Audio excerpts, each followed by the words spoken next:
from Pacifica, this is Democracy Now! We're on the road in Raleigh, North Carolina.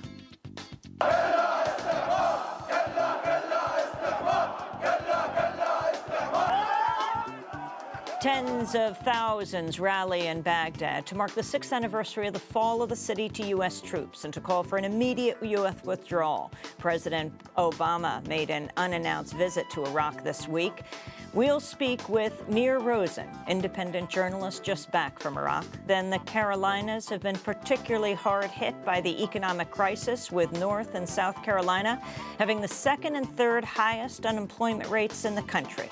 We'll talk to Chris Crom of the Institute for Southern Studies. We'll also look at how one North Carolina town is trying to become more self-sufficient by moving towards being able to feed, fuel, and finance itself. We'll speak with community activist and entrepreneur Lyle Etzel. And we'll talk about the spate of mass killings across the country that have left nearly 60 people dead over the last month. All that and more coming up.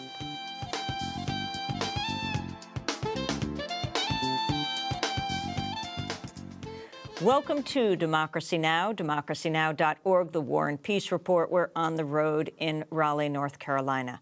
Tens of thousands of Iraqis rallied in Baghdad today to mark the 6th anniversary of the U.S. overthrow of Saddam Hussein's government. The crowd burned an effigy of former President George W. Bush as it hung from a pillar where Saddam's statue once stood.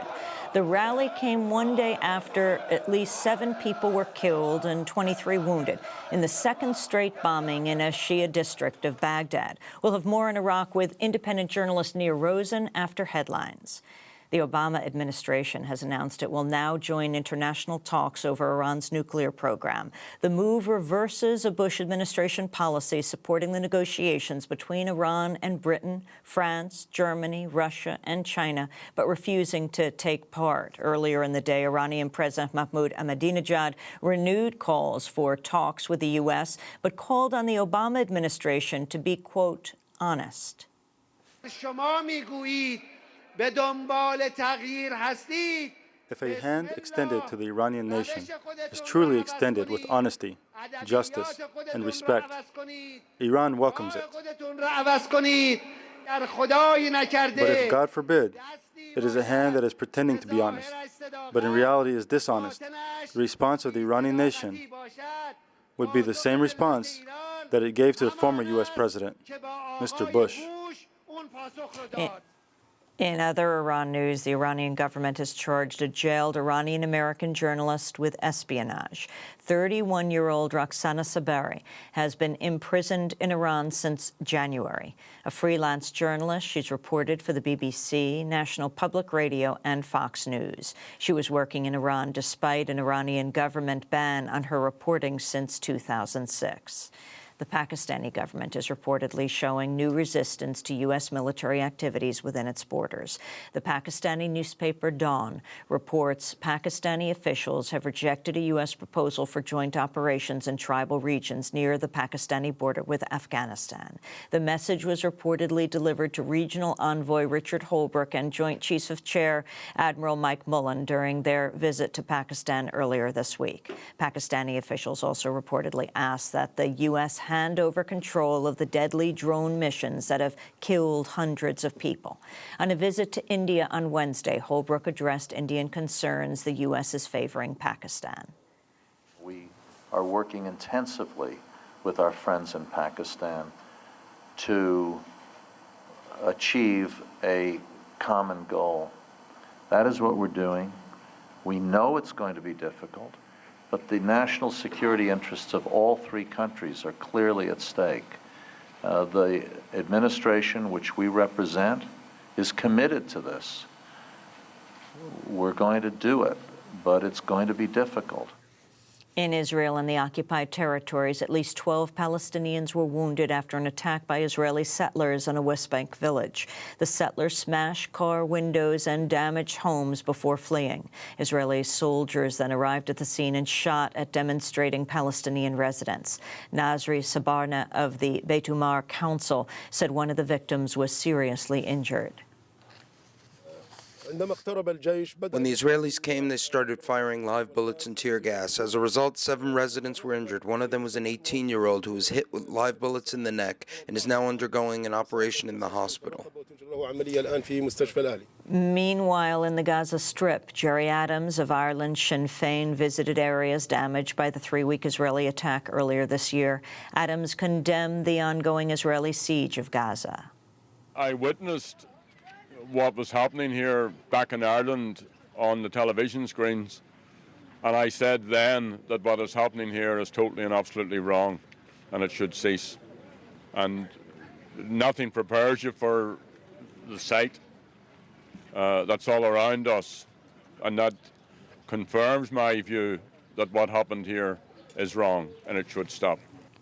Jerry Adams went on to call on both Israelis and Palestinians to halt violence and begin negotiations. At sea near the Horn of Africa, an American captain remains in captivity after his cargo ship was briefly seized by a group of Somali pirates. The pirates hijacked the ship but were later overtaken by the crew. The U.S. Navy has sent a destroyer ship to the waters where the ship was seized. Back in the United States, the former CIA operative Luis Posada Carriles has been indicted on charges of lying about his role in several 1997 bombings at tourist areas in Cuba. The new charges mark the first time the U.S. government has acknowledged Posada's role in carrying out attacks.